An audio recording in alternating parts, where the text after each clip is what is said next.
ಮಕ್ಕಳೇ, ಅನ್ನವನ್ನು ಬಿಡಬೇಡಿ. ಒಂದು ಒಗಳನ್ನು ಸಹಿತ ನೀವು ಹಾಳು ಮಾಡಬಾರದು. ಅನ್ನವನ್ನು ನಾವು ಬ್ರಹ್ಮವೆಂದು ಕರೆಯುತ್ತೇವೆ.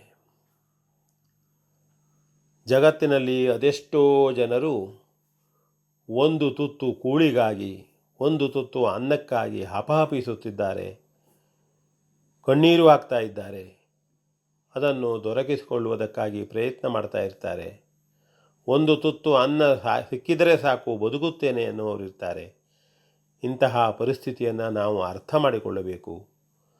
ಸಾಧ್ಯವಾದ ಮಟ್ಟಿಗೆ ಯಾವುದೇ ತಿಂಡಿಗಳನ್ನು, ಅನ್ನವನ್ನು ವೇಸ್ಟ್ ಮಾಡಬಾರದು, ಬಿಡಬಾರದು.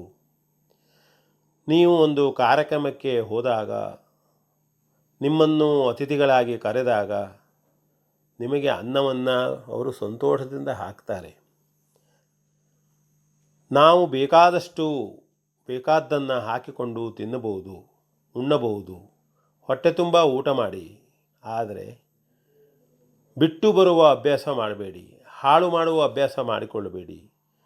ಇದು ನಿಮಗೂ ಒಳ್ಳೆಯದು. ಆ ಅನ್ನಬ್ರಹ್ಮನ ಪೂಜೆಯಿಂದ ನಿಮಗೂ ಕೂಡ ಒಂದು ಪುಣ್ಯ. ಒಂದು ಊರಿನಲ್ಲಿ ಒಬ್ಬ ಸಂತರು ಇದ್ದರು. ಅವರ ಹೆಂಡತಿ ಕೂಡ ಸಜ್ಜನಳು. ಅನೇಕ ಜನರು ಮನೆಯಲ್ಲಿ ಬಂದು ಹೋಗ್ತಾ ಇದ್ದರು. ಆದರೆ ಅವರು ಯಾವಾಗಲೂ ಊಟ ಮಾಡುವ ಸಂದರ್ಭದಲ್ಲಿ ಬಾಳೆಲೆಯ ಮುಂದೆ ಬಂದು ಕುಳಿತು ಕೂಡಲೇ ಒಂದು ಸೂಜಿಯನ್ನು ಇಟ್ಟುಕೊಳ್ತಿದ್ರು, ಅರ್ಧ ಲೋಟ ನೀರನ್ನು ಇಟ್ಟುಕೊಳ್ತಿದ್ರು. ಅವರ ಹೆಂಡತಿ ದಿನ ಬಡಿಸುವವಳು ಸೂಜಿಯನ್ನು ಮತ್ತು ಅರ್ಧ ಲೋಟ ನೀರನ್ನು ಯಾಕೆ ಇಟ್ಟುಕೊಂಡರು ಎಂಬುದಾಗಿ ಕೇಳಿರಲಿಲ್ಲ. ಅದೆಷ್ಟೋ ವರ್ಷಗಳು ಕಳೆದವು. ಅವರು ಹಾಗೇ ಮಾಡ್ತಾನೇ ಇದ್ದರು. ವೃದ್ಧಾಪ್ಯದ ಕಾಲ. ಒಂದು ದಿನ ಯಾಕೋ ಹೆಂಡತಿಗೆ ಇವತ್ತು ಕೇಳಿಬಿಡೋಣ ಎಂಬುದಾಗಿ ಕಾಣಿತು. ನೋಡಿ ಸ್ವಾಮಿ, ನಾನು ನಿಮ್ಮನ್ನು ಮದುವೆಯಾಗಿ ಬಂದ ದಿನದಿಂದಲೂ ನೋಡ್ತಾ ಇದ್ದೇನೆ. ನೀವು ಬಾಳೆಲೆ ಹಾಕಿದ ಕೂಡಲೇ ಒಂದು ಸೂಜಿಯನ್ನು ಇಟ್ಟುಕೊಳ್ಳುತ್ತೀರಿ ಮತ್ತು ಅರ್ಧ ಲೋಟ ನೀರನ್ನು ಇಡ್ತೀರಿ. ಮನೆಗೆ ಅತಿಥಿಗಳು ಬಂದರೂ ಸಹಿತ ನೀವು ಅದನ್ನು ಹಾಗೆ ಮಾಡ್ತಾ ಇದ್ರಿ. ಯಾರೂ ಪ್ರಶ್ನೆ ಮಾಡಿಲ್ಲ. ನಾನು ಕೂಡ ಅದನ್ನು ನಿಮ್ಮಲ್ಲಿ ಪ್ರಶ್ನೆ ಮಾಡಲಿಲ್ಲ. ಈಗ ಕೇಳ್ತಾ ಇದ್ದೇನೆ, ಯಾಕೆ ಹೀಗೆ ಮಾಡ್ತಾ ಇದ್ರಿ?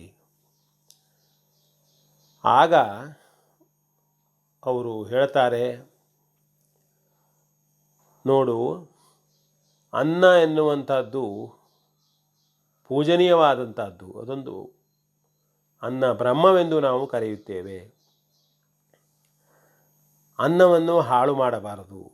ಅದಕ್ಕಾಗಿ ನಾನು ಸಂದರ್ಭದಲ್ಲಿ ನೀನು ಬಡಿಸುವಾಗ ಒಂದು ಅಗುಳು ನೆಲದಲ್ಲಿ ಬಿದ್ದರೂ ಸಹಿತ ಸೂಜಿಯಿಂದ ಅನ್ನದ ಅಗುಳನ್ನು ತೆಗೆದು